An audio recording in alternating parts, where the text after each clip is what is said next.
Do you have one of New Zealand's most valuable stamps? Let's explore.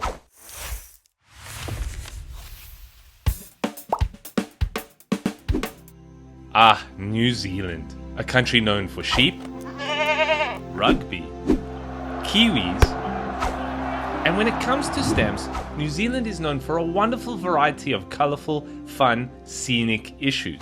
But today, we're mostly just focusing on colourful. So which New Zealand stamps are the most valuable and what makes them so desirable to collectors? We partnered with Scott Catalogs and pulled the 6 most valuable New Zealand stamps, excluding errors and minor varieties. So open your albums, let's look at the top 6, starting from least to most valuable. Starting off the list, we have Scott 10. A 1 shilling blue-green issued in 1861 with an unused catalogue value of $18,500. Yep, it features Queen Victoria. And we should probably talk about Chalon Heads. This type of stamp featuring this style of portrait of the Queen was inspired by an Alfred Edward Chalon painting. It's a famous painting of the young Queen at the time. This image of Queen Victoria was used on stamps in colonies around the world, including one that we have already seen in this series. Remember the stunning Canadian Scott 3? And other colonies like Bahamas, Tasmania, Natal, to name a few, used it as well. And as we'll see in this video, New Zealand used the Chalon Head right from the very beginning in 1855 all the way into the 1870s. By the way, $18,500 is a really strong start. Next up, we have Scott 2, a 2p deep blue Chalon Head issued at the very beginning of New Zealand's stamp story in 1855, valued unused at $40,000. That's a big second value for New Zealand. And while the stamp is on white paper, it may appear a bit blue. Scott notes that the early issues, especially Scott 2 and 3, have bluing on the paper due to a chemical reaction in the printing process. Also, what's really neat with these first issues, specifically Scott 1 through 3, is that they have a star watermark. So it's one way to confirm that you have one of New Zealand's first 3 issues. Find the star. Here is Scott 6, a 1 shilling green Chalon Head issued in 1858 with an unused value of $50,000. Wow, New Zealand is building a big total with their classic stamps so far. This is printed on blue paper, and interestingly, you can find it used catalogued at over $4,000. But if it's half a stamp that is used, it'll go for a lot more. If it was cut in half to use as a 6p instead of a shilling, and it is on a cover, it has a minor listing 6A of $27,500. Not an uncommon practice in the early stamp days, but it is interesting to see how the value changes with that. A half shilling used on a cover clearly is a rarity. So if it's used, it's valuable, but if it's half used, it's very valuable. It's not the rarest on the list, but it's the one I gladly lick. It's my personal pick.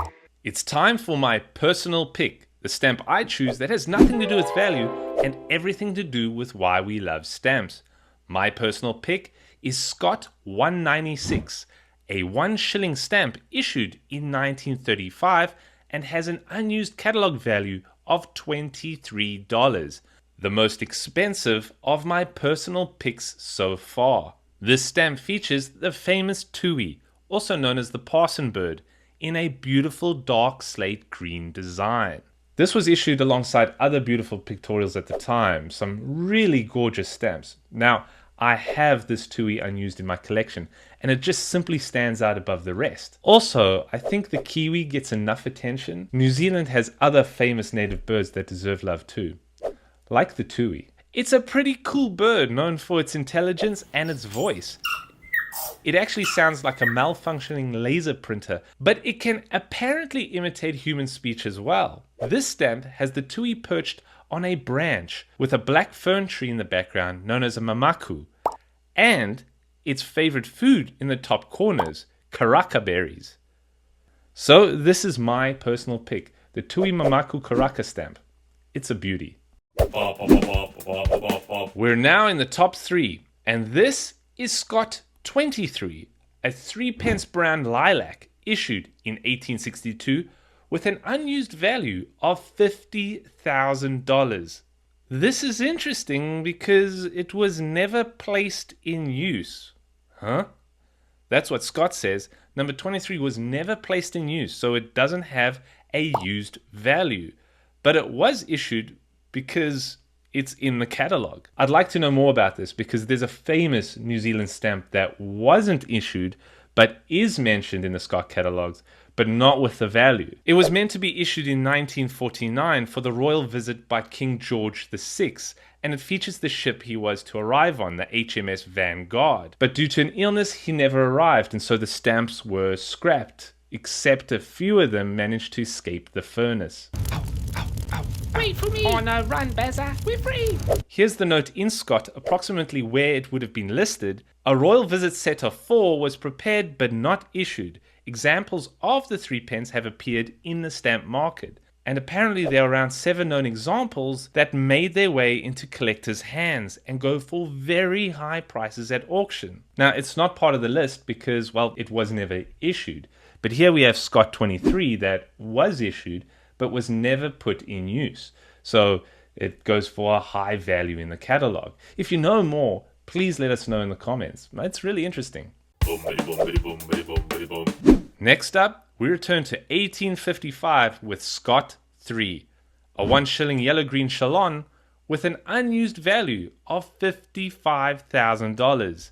It has the star watermark, and it's on the white paper that may be a bit blue due to that printing process. A couple of you have mentioned a really good point in the comments during this series, and that is collectors during the early days of stamp collecting typically collected stamps that arrived in the mail. They were used. It was far less common to buy stamps, not use them, and place them in your collection. More often than not, collectors would actually soak stamps off of the covers that they obtained. And this is why unused stamps tend to be higher value than used stamps. Now, yes, we have seen a few examples where it's the other way around, but for the most part, an unused stamp is a rarity compared to a used stamp.